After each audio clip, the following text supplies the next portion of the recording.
Bom dia a todos e todas. Bom dia, professora Fernanda, Bom professora dia. Manoele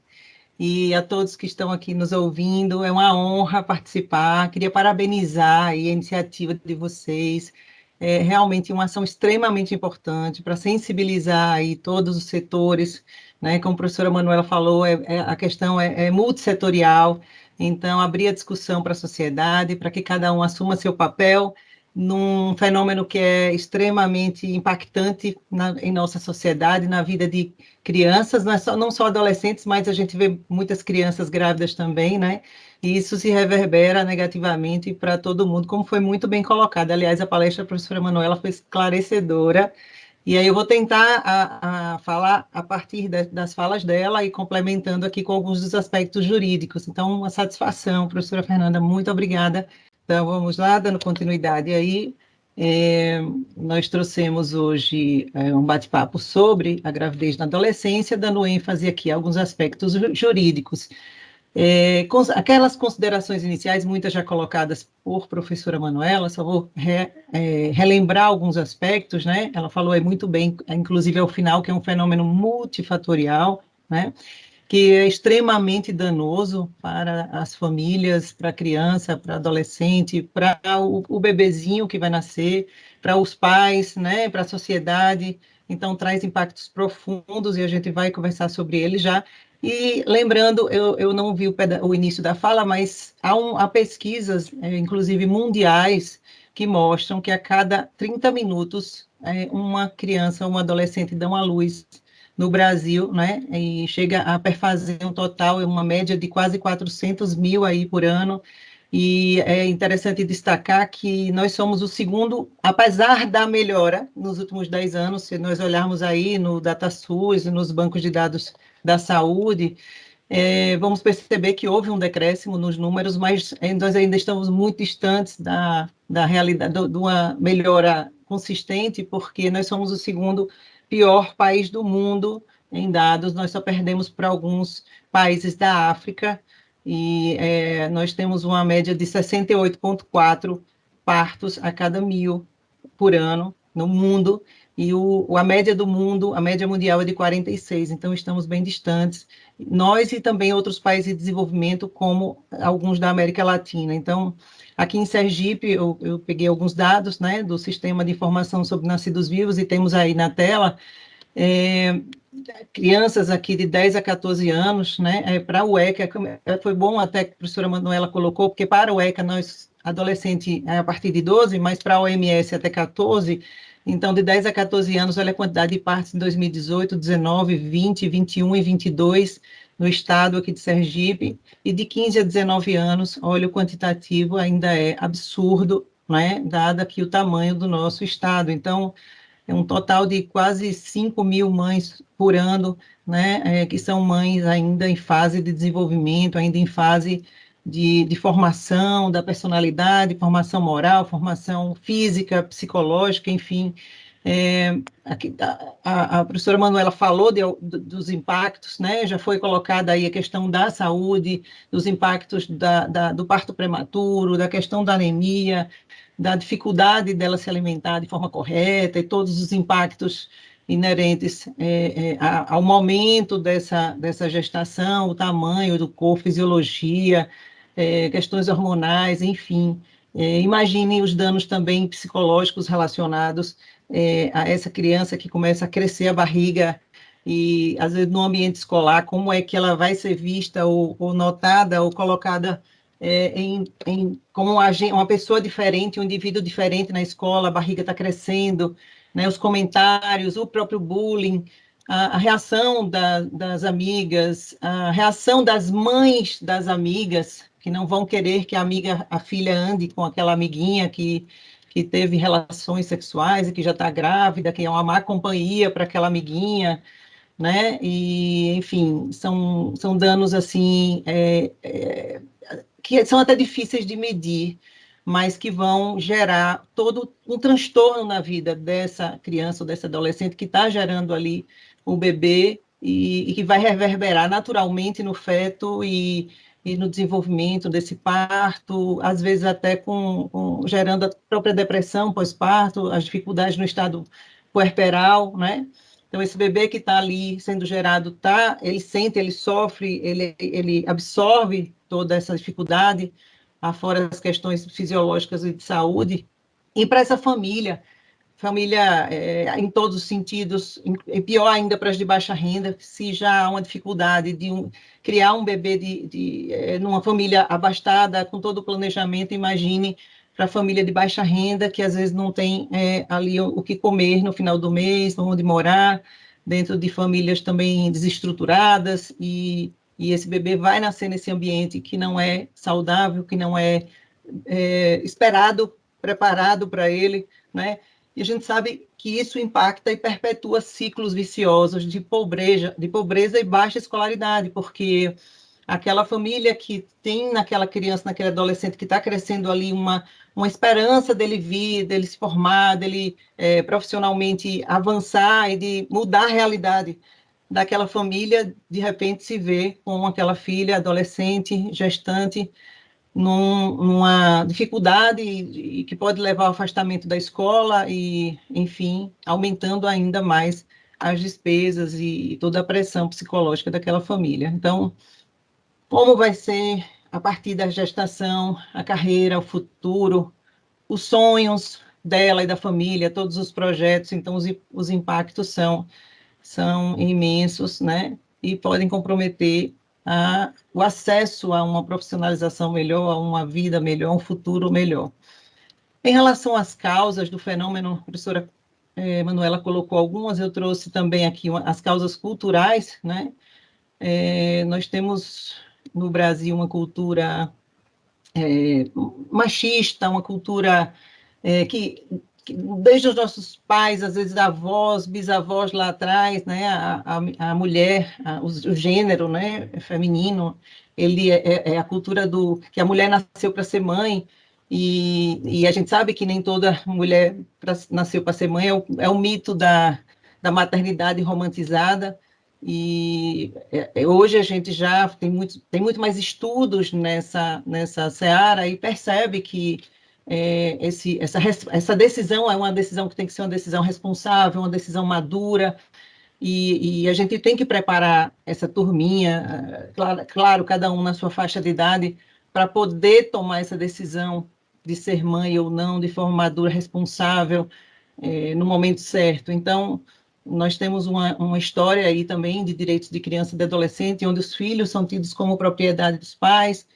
né? E nesse contexto de propriedade dos pais, os pais não permitem muita interferência, às vezes, no processo de orientação, de educação, entendem que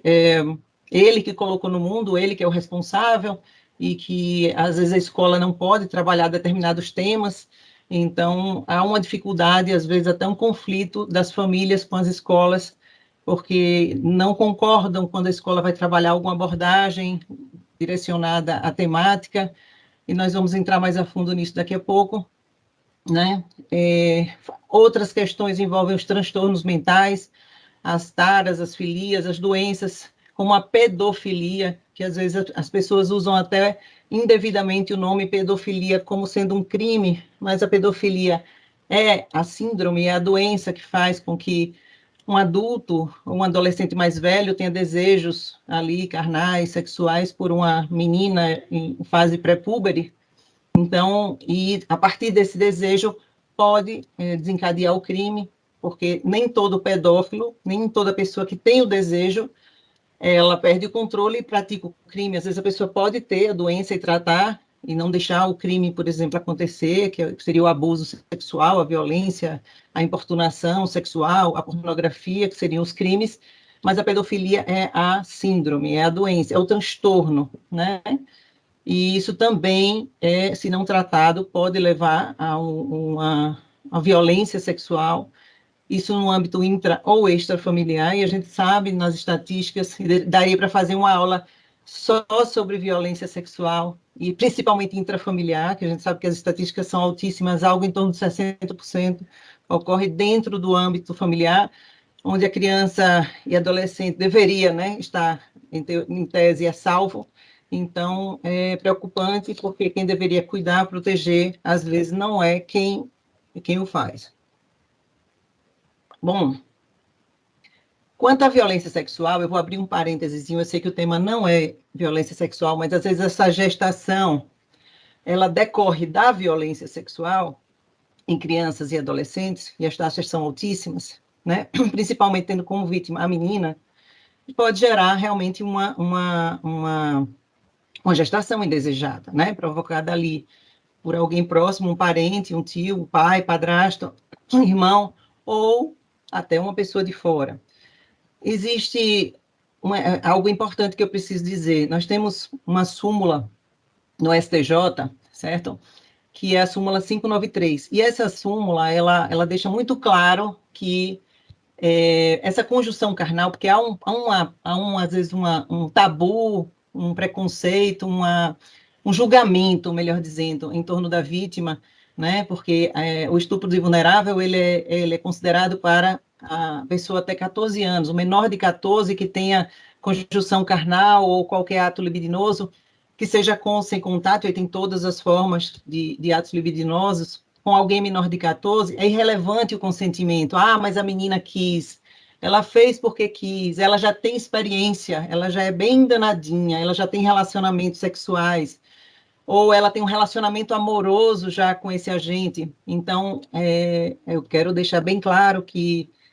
relação sexual com pessoa menor de 14 é proibido, é crime, está lá no Código Penal, artigo 217-A, e a súmula 593, ela é absoluta. Então, não há nenhum argumento de relativização em função de consentimento ou de experiência anterior, ou do fato dela ter um relacionamento amoroso, um namoro, enfim. E aí entram também os casamentos precoces, que às vezes são estimulados pela própria família, onde meninas de 12, 13, 14 anos, às vezes de baixíssima renda, já são encaminhadas ali para alguém, às vezes um coroa, que tem uma cabecinha de gado num sítiozinho vizinho, porque vai fazer um bom casamento, né? E às vezes a própria família, e aí eu volto para as questões culturais, né? Filho como propriedade dos pais e como alguém que pode ser negociado para garantir ali o futuro da subsistência, a própria família, né? Então, são fatores que influenciam, e aí as gestações decorrem dessas situações, né? Lembrando que quando ela decorre de aborto, há toda a discussão, e é tema para uma outra live, se for do desejo de vocês, sobre esse aborto, né? Quais são os critérios, as condições dessa situação, porque isso é o aborto necessário, o aborto legal, é o aborto que é permitido no Código Penal para uma mulher adulta, imagine para uma criança ou para um adolescente. Outro fator que eu queria destacar aqui é a erotização precoce. Então, nós temos aí uma sociedade que erotiza as crianças muito cedo, uma sociedade que estimula, né, a sexualidade, e como foi colocado há pouco, a menarca, né, a primeira menstruação das meninas, ela vem aí cada vez mais precoce. Antigamente, era comum as pessoas ficarem, né, entrarem nessa primeira menstruação aí com 13, 14, 12 anos. Hoje a gente vê isso com uma idade cada vez mais precoce, o acesso a programas, a produtos, a serviços, a músicas, a vídeos, né, as redes sociais de forma ilimitada, sem uma classificação indicativa, sem um cuidado das famílias, sem uma campanha para o que a criança ou adolescente estão, de fato, preparado ou não para assistir, e que possa vir a trazer essa ebulição sexual, essa erotização, esse estímulo antecipado, né, numa criança, num indivíduo, num adolescente que ainda não tem maturidade, não tem um equilíbrio para tomar decisões responsáveis e para conseguir entender o impacto que uma decisão dessa de ter uma vida sexual tão precoce possa levar, aliada aos outros fatores que acabam somando, mas os impactos negativos que aquilo vai trazer para a sua vida, ou como a própria gravidez ou uma doença, uma infecção sexualmente transmissível. Aliado a isso, a falta de conhecimento, né? Os tabus que a família tem para discutir esse assunto, às vezes a família, os pais não conseguem conversar sobre isso, e a criança ou adolescente vão buscar isso nas redes sociais, nos coleguinhas, nas rodas de conversa, o que a gente não conversa em casa, o que esconde fatalmente está lá na internet, a um clique de acesso. Então, são dificuldades que norteiam aí todo o tema com esses tabus e, às vezes, as próprias ideologias político-partidárias. Eu fico muito triste que a questão da educação para a prevenção contra a violência, que é uma preocupação nossa na OAB, na Comissão da Infância, às vezes perpassa por caminhos mais ligados a políticas partidárias de direita ou esquerda, associam esse trabalho belíssimo que tem que ser feito nas escolas, ou pela saúde, pela assistência, a ensinar a fazer sexo, a educação sexual hoje virou ensinar a fazer sexo, ou ideologia de gênero. Nossa, professora, isso aí é um absurdo, a senhora não acha preocupante falar sobre esse assunto? Como assim as crianças estão tendo acesso aí tão cedo a tantas informações? Então, as informações precisam ser realmente técnicas, precisam ser tratadas com seriedade, com os termos técnicos, por pessoas capacitadas, né? E aí toda essa insuficiência de políticas de prevenção acaba somando-se a isso, gerando ainda mais uma intensificação desse fenômeno. Então, gravidez na adolescência não é brincadeira, e não é mesmo. Então, trouxemos aqui os aspectos jurídicos, de que forma o ordenamento jurídico protege, tutela essa gestante infanto-juvenil. Eu nem botei só adolescente, mas infanto-juvenil, porque eu vejo todos os dias aí, nós somos da área, 9, 10 anos, 11 anos, crianças grávidas, né? É uma coisa absurda. Nós temos proteção constitucional, proteção infraconstitucional. A Constituição, ela tem um artigo geral que foi a semente do ECA, que trouxe as bases do Estatuto da Criança e do Adolescente, que diz que é dever da família, da sociedade e do Estado garantir a todas essas crianças e adolescentes, com prioridade absoluta, os direitos à vida, saúde, educação, convivência familiar e comunitária,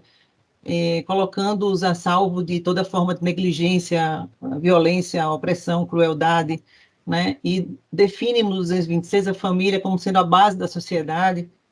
e o pilar mais importante de projeção para o futuro dela, mas define também que o Estado é responsável por trazer políticas ali para proteger essa família de qualquer situação de violência, né? E aí entram toda a política de prevenção e proteção, e vem o Estatuto da Criança e do Adolescente, nos seus primeiros 5 artigos ali, definindo para criança até 12 anos incompletos e adolescentes entre 12 e 18, toda essa proteção que a gente chama de integral, que é essa garantia de todos os direitos que a gente colocou ali da Constituição, né, e que esses direitos sejam efetivados de forma prioritária, né, dando-se prevalência no atendimento público, de relevância pública, a definição das verbas para essa área, como prioridade absoluta, as políticas públicas. Então, o artigo 4º, lá no seu parágrafo único, traz 4 alíneas que projetam quais são, o que compreende, na verdade, essa prioridade absoluta. Agora, eu queria destacar aqui o artigo 8º, que ele vai mais direcionado ao tema que a gente está trabalhando aqui. É bem interessante, porque quando a gente pensa assim que o ECA é o Estatuto da Criança e Adolescente, mas o artigo 8º ele foi tão impecável, foi tão perfeito, que ele se preocupou com a saúde da mulher, com as políticas e programas de saúde da mulher, como um direito da mulher, para chegarmos à possibilidade de planejamento reprodutivo. Isso está lá no artigo 8º, no caput do ECA, e que, para a gestante, um atendimento humanizado, um atendimento efetivo, eficaz, principalmente ali nas fases pré-natal, perinatal e pós-natal, isso para qualquer gestante, independente da idade. Então, lógico que uma gestante adolescente também teria todo esse direito, mas o ideal é trabalhar com o planejamento reprodutivo, e o ECA ele foi, inclusive, na sequência, né, trazendo a saúde da mulher e o planejamento para depois tratar das fases pré, peri e pós-natal. Nessa linha, nessa toada aí, foi criado o artigo 8º-A, que foi alterado agora em 2019 pela Lei 13.798. E o que traz aí de novidade, Antonina, nesse artigo? Ele institui a Semana Nacional de Prevenção da Gravidez na Adolescência, para ser realizada anualmente, aquela primeira semana ali de fevereiro, que incluiu o dia 1º, justamente com esse objetivo de disseminar informações, como estamos fazendo hoje, né, sobre medidas preventivas, sobre medidas educativas que contribuam para a redução dessa incidez da gravidez na adolescência, né? E isso foi agora, 2019, né? Então ele alterou a redação do ECA para justamente que houvesse, por força de lei federal, uma preocupação maior em um mês, não que os outros meses não sejam, mas um mês que levante essa bandeira, que sensibilize, um mês que seja o pico ali de ações de sensibilização para essa prevenção. Então, para desenvolver justamente essas ações com o objetivo de disseminar essas medidas preventivas e educativas, tá? Que é o que a gente está fazendo. E incumbe aí ao poder público e incumbe a sociedade, né, educação, saúde, assistência, a todo o que a gente chama de sistema de garantia de direitos de criança e adolescente, o envolvimento nesse momento. Não é uma questão de saúde pública, sim, mas é uma questão de educação, principalmente, né? É uma questão de assistência. A assistência também tem seu papel aí, que trabalha fazendo as visitações domiciliares, os programas de maternidade responsável, de primeira infância. Então, toda essa estrutura tem que estar de mãos dadas, trabalhando para atingir esse objetivo. Mas para as mães que, a criança ou adolescente que estão gestantes e que vão dar continuidade à gestação, que não é decorrente de um aborto e não tem, digamos, de um aborto, não, desculpe, de um estupro, né, que estão ali, né, acaba sendo estupro porque tem menos de 14, mas que optam, digamos, por não interromper, porque é uma decisão ali da família, né, da criança vítima, da adolescente, em conjunto com a família, quando ela resulta de uma violência sexual, principalmente abaixo dos 14 anos, se há um interesse e não há um risco tão grande de dar continuidade a essa gestação, existe lá no ECA toda a estrutura de atendimento a essa gestante, tanto adulta quanto adolescente, né, de aleitamento materno, orientações para a criação de vínculo dessa mãe com esse bebê, quais são as obrigações dos hospitais, aí entram todas as obrigações normais de uma maternidade, de alta hospitalar, responsável de orientações, de registro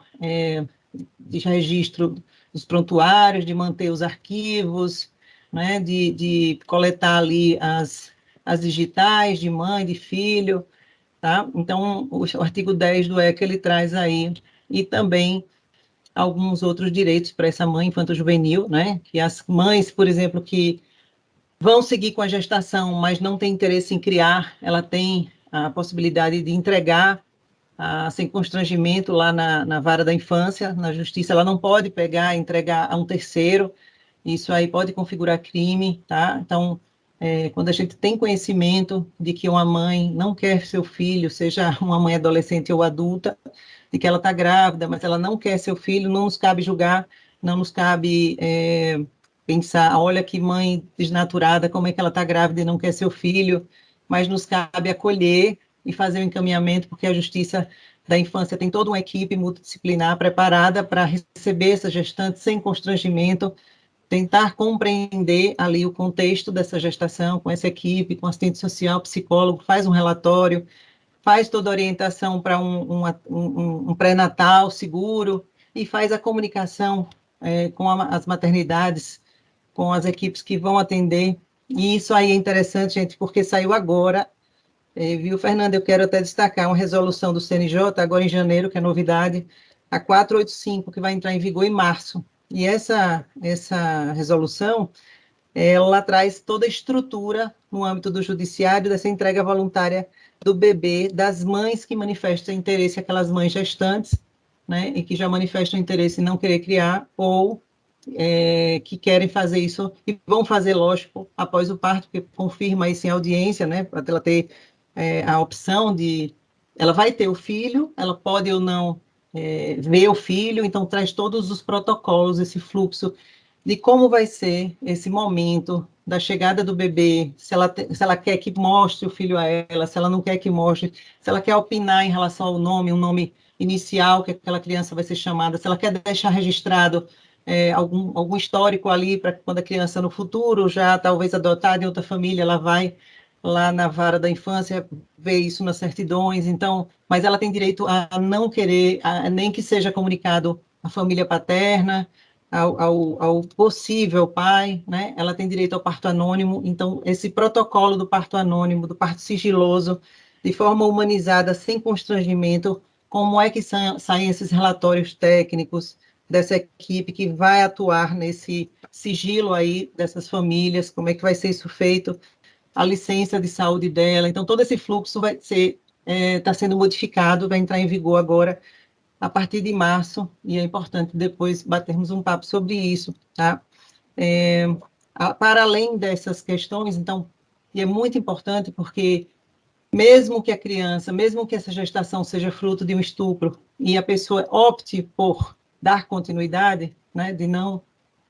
realizar o aborto, ela precisa estar ciente dessa estrutura toda que existe a favor dela, em benefício dela, para que ela faça essa entrega e que as pessoas que estão cadastradas no Sistema Nacional de Adoção tenham acesso a esse bebê de forma segura, de forma estruturada, né? E para isso tem que haver um alinhamento, uma articulação muito grande da saúde com a justiça, né? Outro aspecto importante é que essa mãe, ainda que seja adolescente, ela tem direito à convivência integral, tá? E o artigo 19, parágrafo 5º, ele traz exatamente esse direito à convivência com a mãe adolescente, e principalmente se essa mãe estiver dentro de um acolhimento, ela estiver num abrigo, digamos que ela está lá no acolhimento porque ela já teve direitos violados, ou a família não aceitou, ela saiu de casa, ela foi escorraçada da família e acabou, ou não tem família, né? E está num acolhimento, num abrigo, numa casa lá, e ela está grávida, e então o ECA dá direito a essa mãe de ter essa criança ali em convivência integral, nesse acolhimento, e ela será assistida por uma equipe especializada multidisciplinar, conforme os parágrafos 5º e 6º do artigo 19 do Estatuto. E quais são as principais estratégias, assim, para além, né, então nós teríamos aqui a lei da primeira infância, que foi justamente esse marco civil da primeira infância, trouxe essas alterações consistentes no estatuto, teríamos outras normativas, mas para um momento aqui mais resumido, de forma mais direcionada, eu optei por trazer essa fundamentação, e dentro de estratégias para evitar a gravidez, né, eu digo o tempo inteiro, eu adoro essa frase, para mim ela diz tudo, que conhecimento é poder, né? E o poder de decidir, o poder de exercer a sexualidade de forma responsável, na hora certa, o poder de afastar um abuso, uma violência, o poder de entender se aquele carinho é um carinho de verdade ou se é uma importunação, se é um abuso, não é? Que o papai está fazendo, o titio, enfim, a educação, ela é a maior arma, não tenhamos dúvida, a menor dúvida, e todas as estratégias, a educação, ela é a maior arma de prevenção para a violência, para as infecções sexualmente transmissíveis, para a prevenção da violência em todas as suas formas. Nós temos aí a lei Henri Borel, ano passado, que trouxe isso com mais força, né? As violências, a gente fala em violência física, sexual, psicológica, institucional, patrimonial, todos esses tipos de violência. Então, essa educação sexual, cujo termo educação sexual está sofrendo um bloqueio, uma reação muito forte, né? Mas é uma educação para a prevenção, é uma educação para evitar que crianças e adolescentes que são pessoas em formação, em desenvolvimento, passem por esse tipo de dificuldade que a gestação vai trazer, não tem como não trazer, né? Seja ela por que origem, né, ela tenha chegado, para que a gente possa preparar esses meninos, essas meninas, claro, dentro da sua faixa de idade, dentro de um programa discutido pedagogicamente, de forma multidisciplinar, com saúde, com psicologia, com educação, como fazer as faixas de idade, com pessoas capacitadas, de fato, para isso, né? Enfim, essa escola, ela também tem a responsabilidade de fazer um diálogo extra, né, de extensão, com as famílias, com as comunidades, com os pais, para que esses tabus sejam desfeitos, explicar o que é, como vai ser feito, pedir o apoio desses pais em casa. Eles são responsáveis. Muitas das vezes a criança pergunta ao pai e à mãe como é que veio, de onde veio, e as respostas, como devem ser dadas de acordo com a idade, e aquilo que ele já entende, que ele pergunta, e às vezes ele já pergunta sabendo a resposta, às vezes para testar ali, e o pai e a mãe têm um medo, um receio muito grande, né, de participar desse momento. Então, essa é uma estratégia importante, que a escola pode também orientar os pais como lidar com essas situações. A rede precisa estar preparada, capacitada, e o ECA vem ali em vários artigos, e a própria Henri Borel, e a lei da escuta especializada, do depoimento especial, eles trazem, né, essa obrigatoriedade de comunicar ao conselho tutelar, comunicar ao Disque 100 os possíveis sinais de violência, até porque esses sinais de violência, eles podem gerar também uma gravidez a partir da violência sexual, por isso que eu estou voltando no tema da violência, porque a violência é um fator, né? Então, eu digo que educação para a prevenção de gravidez, educação para a prevenção sexual é uma política de Estado, não é uma política de governo, né? E que as escolas, a educação, a saúde precisam assumir os seus alicerces, os seus pilares, os seus princípios, e que isso não seja negociável, né, diante de entrada e saída de A ou de B no poder. Então, outras estratégias interessantes são as rodas de conversa, que a gente pode promover com grupos de adolescentes nas escolas, né, nas comunidades, considerando que eles são agentes multiplicadores ali de altíssima relevância, né, envolver esses adolescentes aí em projetos, em pesquisas, criação de aplicativos, vídeos educativos que possam ter uma divulgação ali monitorada, né, cartilhas, mas sempre com o envolvimento deles, sabe? Porque a partir do momento que a criança, claro, adequada à sua idade, e o adolescente, eles se envolvem nessas pesquisas, nesses grupos, nessas rodas de conversas, eles se comprometem, eles opinam, eles participam e eles passam a ser pessoas ali multiplicadoras nessa demanda. Pronto, então vou finalizar aqui. Além das rodas de conversa, né, que a gente estava falando sobre envolver os adolescentes, essas linhas de cuidado que devem ser estabelecidas nas unidades básicas de saúde, nas unidades de programa de família, né? Programas que envolvam a saúde sexual reprodutiva e que vão desde o planejamento familiar, maternidade responsável, métodos contraceptivos, né? E como a professora Manuela também já colocou, garantir o fornecimento de métodos contraceptivos gratuitos nas UBSs, dando toda a orientação ali para aquela que já está gestante, ou até como forma de prevenção nas escolas, palestras também adequadas, direcionadas ao público, né, que possa fazer uso disso aí. Criar espaços de atendimento também nas comunidades mais vulnerabilizadas, porque a gente pode fazer um levantamento até pelos conselhos tutelares, esses programas de visitação domiciliar, eles têm acesso a essas informações, até porque a obrigação da busca ativa, né, para a gestante que não comparecer ao pré-natal, ou que comparece e desaparece e não volta, então há um monitoramento desses dados. Então, criar espaços de atendimento em locais estrategicamente vulneráveis para dar todo o amparo familiar, tanto para a prevenção como para aquela criança, adolescente ali que, porventura, fiquem grávidas, né? Professora, mas a gente tem dificuldade com verbas, com estrutura, então lembrar que as instituições de ensino superior, as universidades, que têm os cursos de saúde, de enfermagem, de psicologia, de serviço social, de direito, elas podem firmar parcerias com essas instituições, para que venham os projetos de extensão. Extensão hoje universitária é obrigatória por força do MEC, então, às vezes, as universidades não sabem nem onde podem entrar com esses projetos, e vocês podem propor essas parcerias com essas instituições para ampliar, para dar mais voz, né, levar essas campanhas aí de sensibilização à frente, nos municípios, nas comunidades que mais precisam. Então, é importantíssimo pensar nessas parcerias aí com as instituições de ensino superior que possam dar as mãos nesse aspecto. E, por fim, incentivar a pesquisa, né, em todos os níveis de ensino, com financiamentos, premiações, aqueles editais de pesquisa que às vezes saem do próprio CNPq, de fundações de amparo à pesquisa da FAPESE, que entrem essas linhas voltadas à prevenção da gravidez, como estratégias ali, né, e de que forma aqueles projetos vão ser premiados, projetos também de pintura, de arte, de vídeo, de música, enfim, com premiações em todos os níveis, porque eles reverberam na única palavra que eu poderia encerrar agora, que é justamente o conhecimento, né? Voltando ao final, o conhecimento é poder, e é dessa forma que, dando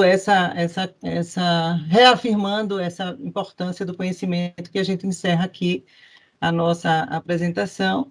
e deixo aí aberta, franqueada a palavra para as dúvidas, e, enfim, estou aqui à disposição.